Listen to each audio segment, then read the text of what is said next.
Hello, new. 500. The compound you are is called the Brazilian Barracoon. So Okay. this compound used to be the slave cell where the slaves were kept. Here we have the cenotaph of the man that owned the compound. He was a slave. His birth name was Ifarem 11, but because he was a slave, his name changed to Siriki Williams Abbas because slave bear the master's name. So when he was 6, he was captured by a black man named Abbas. Abbas was a slave trader from Dahomey. So he took him there and he made him a domestic slave. So he was working at home for the black master, Abbas, before he sold him to Williams. So Williams took him to Brazil and brought him back on a condition. And the condition was for him to be buying and sending the slave to his master in Brazil. He accepted and the man built this compound for him. We have 40 rooms in this compound, and in each of the rooms they keep 40 slaves. So 1,600 slaves were kept in this compound for every 3 to 4 months before being shipped out to the point of no return, which is across the lagoon. An umbrella was exchanged for 40 slaves then. 40. Yes, sir. We have the surviving item in the museum.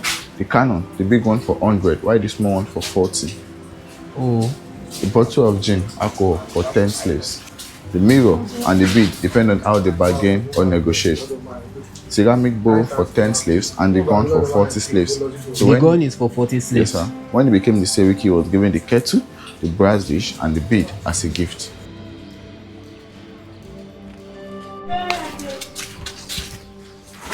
So we have some chains here that were used on the slaves. The bigger one for adults, while the small one for children. So that's for the legs and that's for the hands. And this was used to brand the slaves. So they put it in a very hot fire. When it's red and hot, they take it out to write the master's name on the chest or at the back of the slaves. And while the slaves are walking, they're not allowed to eat or talk. So while they are walking, it should be on their mouth. Oh. They lock their mouth this way. But if they don't lock it like this, they'll pierce the upper and the lower lips and then lock it with a padlock. Wow. Yep, there was a door right here that was locked. And in here, 40 of them would be for 3 to 4 months. In here? Yes, sir. In here. This is so small. 40 people. They are slaves. They do not have option. They'll be here for 3 to 4 months. That's the little ventilation for 40 people.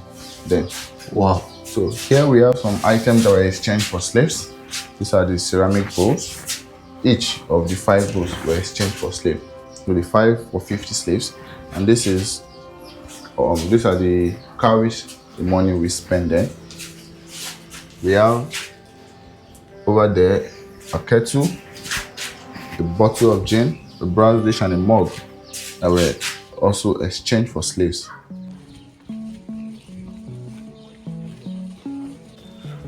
So here we are the Moby relics. Okay. We're going to be meeting another guy, another curator. Rather. Another curator. Yeah. Last time. I go. What a video, man. I can cry. So, you're welcome to Moby's Family Slave Relics, where you'll be seeing the original shackles and chains that were used by them, our forefather. And these shackles and chains have been here over 500 years.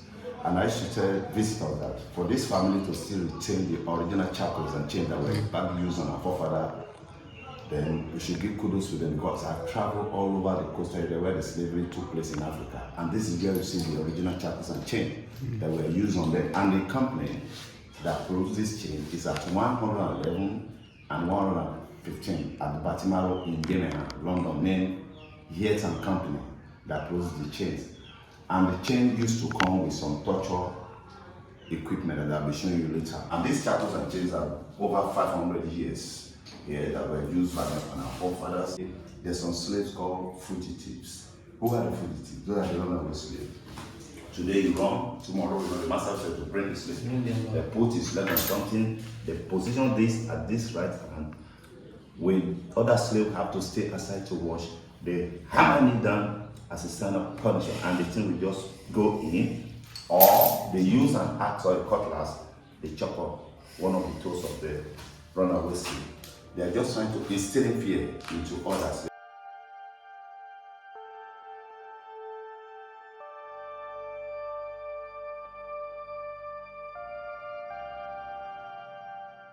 Jeez, we just left that Moby slave museum, and the way I'm feeling, I really do not know.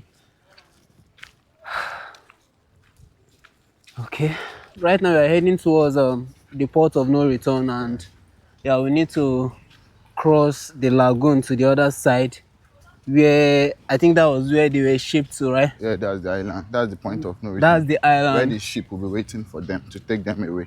Okay, so the ship at the time was going to be waiting for them at that side. So that's where we are heading to right now, to just see how it looks like. So after walking through the arc over there, the port of no return arc, they then have to walk towards this place, take a canoe to the other side of the lagoon, where a ship will be waiting for them after the island. You know, from that port, it is said that there is no coming back from, from their journey, and that is why it's called the port of no return. So yeah, we are just waiting for a boat to take us to the other side of the lagoon.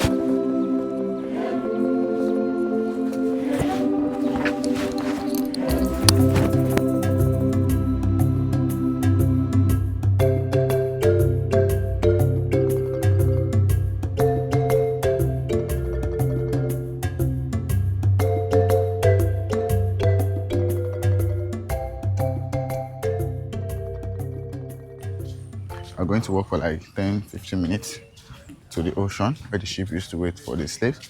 So that was the name of the island, Berefu, which means dry. And all the slaves also will assemble here before they start moving. Before they start moving? They bring them with paddle boats. Okay. So they are going to walk on a single file with that chain, the one you put on your neck. The one I put on my neck, the heavy one. So that was used for the neck. They also had the ones for the hands and for the legs. So they're going to walk on a single file from this part to the ocean. So the only stopover they had there was the attenuation, where the water at the middle, where the slave drinks and lose their memory. This is the well of memory lost, and it is said that when the slaves get to this place and they drink out of this water, that they lose their memories, and which is crazy, because how do they lose their memory? Because of the fact that they probably use African voodoo. And voodoo is something that is believed so well here in this part of Africa. Basically, it was just to suppress the slave. So the master knew that the slave were strong. They could capture the ship, kill them, and decided to drown the ship. So it was bad for business. So they reported this to the African chiefs. And when they got that, that's why they dug this well. So they were meant to drink at a time. All the slaves were meant to drink. So they will drink as they're on a single file. They fetch out the water from them in the pot, then each of them has to drink, and they continue. And slaves don't care whether you put something or not in the water. They eat and drink water once in a day. So they'll take from the well, drink the water, and then it was believed that once the slaves drink from it, they become less aggressive and they'll be like dummies. The two pillar had two statues at the top. It was called the Ark of Departure then. The Ark of Departure? Yeah. So they went through the ark and straight down to the ship, where the slave ship will be waiting for them.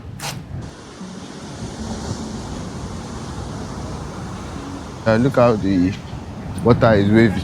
The wave, yeah. So imagine taking slaves on this with a paddle boat. It can easily throw it over the boat, throw them off board into the ocean. So that's why they wait for the weather to be clear, so the water will be calm. Then they'll move the slave from the ocean down to the main ship. So the ship will be deep inside the ocean, waiting for the slaves that are going. So when they load them, that's where they're going to arrange the slaves. Okay. Then they'll arrange them in patterns, then the slave ship will sail off. But if you did not get the number of slaves it wants in Badagry, which is very hard, because Badagry had a lot of slaves, you take them down to Benin Republic or any other country to get one slave, and then it will sail off. So on the way, they need to lighten the weight of the ship. Sometimes slaves were thrown off board. If they need to lighten the weight of the ship, they were thrown off board. And those ones won't survive at all. Die. Apart from that, there is time that they need to throw slaves for sacrifice. Maybe when the ship was flat sailed, which was controlled by wind. So when they throw the slaves off board, when the fish are attacking it, they throw the slaves to distract the attention of the fish. So the fish will go for the slaves, and the boat will go instead of the ship attacking the fish attacking the ship and breaking the ship. And the heavy cannons on board, you know, they were very valuable. A cannon, the big one for like 40 slaves, I the small one for like, the big one for 100 rather, I the small one for 40. So they know that that cannon can get a lot of slaves. So if they throw off 100 slaves off water, lighting the weight, they know that they still with have the cannon, they can use it to get. So sometimes they just throw. So it's not all the slaves that left the shores of Africa that successfully gets to Europe. Some of them ended up dead On the sea. And the massive structure you have there is also what the government was trying to accomplish, you know, trying to make it a port of return, in order to keep the memories alive. But it is being constructed and not been completed for years. So hopefully they find a way to complete it. So yeah, that is what the port of no return looks like.